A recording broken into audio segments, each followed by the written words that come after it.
డబ్బు సంపాదించడం చాలా కష్టం.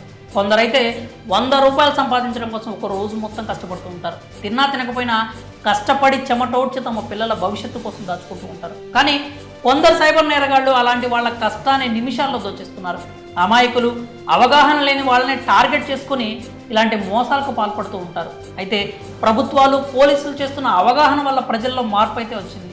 అందుకే సైబర్ నేరగాళ్లు కూడా వాళ్ళ పందాన్ని మార్చుకుంటున్నారు.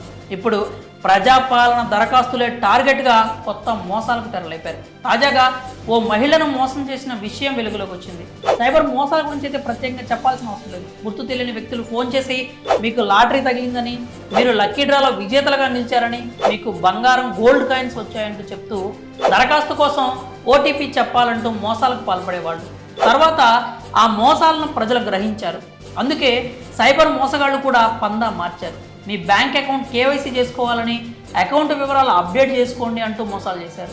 ఉద్యోగాల పేరిట, వర్క్ ఫ్రమ్ హోమ్ పేరిట ఎన్నో మోసాలు చేశారు. ఇప్పుడు సైబర్ నేరగాళ్లు కూడా రూట్ మార్చారు. ఏ విషయాన్నైతే ప్రజలు త్వరగా నమ్ముతారో వాటినే టార్గెట్ చేసుకొని మోసాలకు పాల్పడుతున్నారు. అందుకు వారికి ఇప్పుడు ప్రజాపాలన దరఖాస్తులు మంచి అవకాశంగా మారాయి. తెలంగాణ రాష్ట్రంలో కాంగ్రెస్ ప్రభుత్వం అభయహస్తం పథకాల కోసం దరఖాస్తు విధానాన్ని తీసుకొచ్చిన విషయం తెలిసిందే. 6 గ్యారంటీలకు అప్లై చేసుకునేందుకు 1 కోటి మందికి పైగా ప్రజాపాలన దరఖాస్తులు అందజేశారు.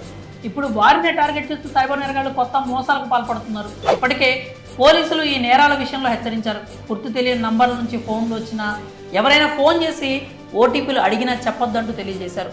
ఇలాంటి మోసాలకు పాల్పడతారని ముందే గ్రహించిన పోలీసులు ముందస్తుగానే హెచ్చరించడం చూశాం. కానీ కొందరు మాత్రం సైబర్ నేరగాళ్ల వల్ల పడుతూనే ఉన్నారు. తాజాగా ఓ మహిళ ఖాతా నుంచి సైబర్ నేరగాళ్లు ఏకంగా 10,000 కాజేశారు. ఆమెకు సంక్షేమ పథకం వర్తింపజేసేందుకు ఫోన్కు ఓటీపీ వచ్చిందని చెప్పారు. తమకు ఆ ఓటీపీ చెప్తేనే దరఖాస్తు ఓకే అవుతుందని మాయమాటలు చెప్పి ఆమె వద్ద ఓటీపీ తెలుసుకున్నారు. ఇంకేముంది, ఆమె ఖాతా నుంచి 10,000 రూపాయలు మాయం చేశారు. 1 కోటి మందికి పైగా తెలంగాణ పౌరులు అభయహస్తం పథకాలకు దరఖాస్తులు తీసుకున్నారు. వారు వారి దరఖాస్తులను నేరుగా అధికారులకు అందజేసి రసీదులు కూడా పొందారు. ప్రస్తుతం ప్రభుత్వం నియమించిన అధికారిక ఆపరేటర్లు ఈ వివరాలను కంప్యూటర్లో ఎంటర్ చేస్తున్నారు. ఈ విధానం ముగిసిన తర్వాత డోర్ టు డోర్ ఎంక్వైరీ ఉంటుంది. ఇప్పటికే ఈ 6 గ్యారంటీలకు సంబంధించి కేబినెట్ సబ్ కమిటీ కూడా నియమించారు. అర్హులైన అందరికీ పథకాలు అందేలా కట్టుదిట్టమైన చర్యలు కూడా తీసుకున్నారు. కాబట్టి ఇలాంటి మోసగాళ్ల ఫోన్లకు స్పందించొద్దని పోలీసులు అధికారులు హెచ్చరిస్తున్నారు. ఎవరో గుర్తు తెలియని వ్యక్తులకు ఓటీపీలు చెప్పొద్దంటూ సూచిస్తున్నారు. మరి